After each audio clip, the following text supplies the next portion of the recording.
guys! So for today's video nga, itatry namin itong nakita namin sa isang Korean mini mart na tinatawag na Chokpoki. So ganito yung itsura niya guys. Ang pinili ko kasing flavor is yung cheesy. Kasi meron naman siya ibang flavor na maanghang kaso kasi baka hindi ko kayanin yung sobrang anghang.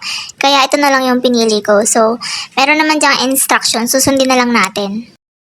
Okay, anong laman niya? Ito yung tinatawag na Chokpoki. Ito na yun. Marshmallow yata yun. Matigas siya. Pag hilaw pa, ayun. Tapos, ito yung powder na sinasabi.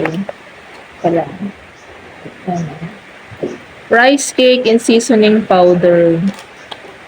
Okay. Ganun lang siya. Lalagyan lang natin ng mainit na tubig mamaya. Magpapakulo pa kami ng mainit na tubig.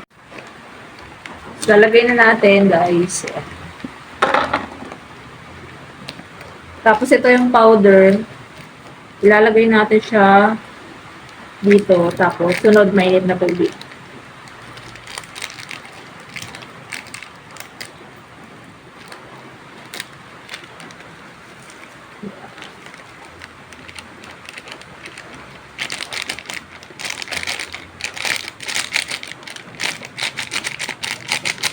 Amoy noodles yung powder. No?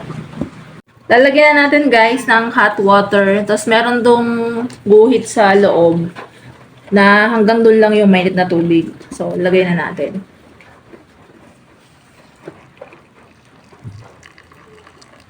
Yan, ganun lang. Hanggang dyan lang siya.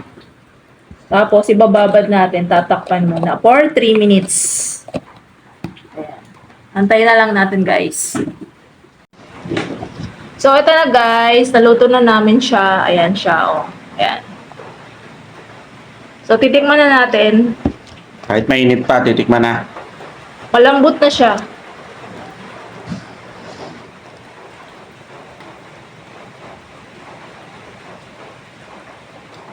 Parang amoy siyang amoy baked macaroni. Oo, parang gano'n. Ano siya? Gooey. Masarap yung niya, yung powder niya. Para siyang yung amoy niya, yung lasagna. Oo, parang gano'n. Masarap. Sarap. Masarap siya. Parang parang bake mac na. Parang lasagna nga. Oo. Umaga. Siguro, wala kasing anghang to. Hindi ko kinuha yung maanghang na flavor eh. Ano to? Cheesy something. Basta, ma-cheese. Sarap siya. Ito mismo, siya, malambot.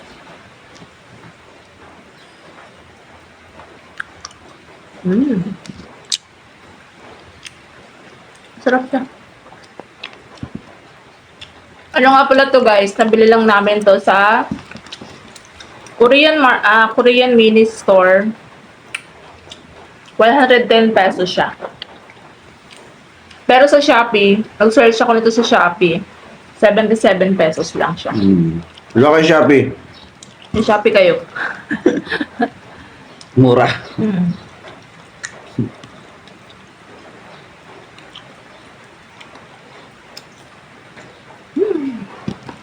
So lang guys. Like, Bye-bye. share, subscribe.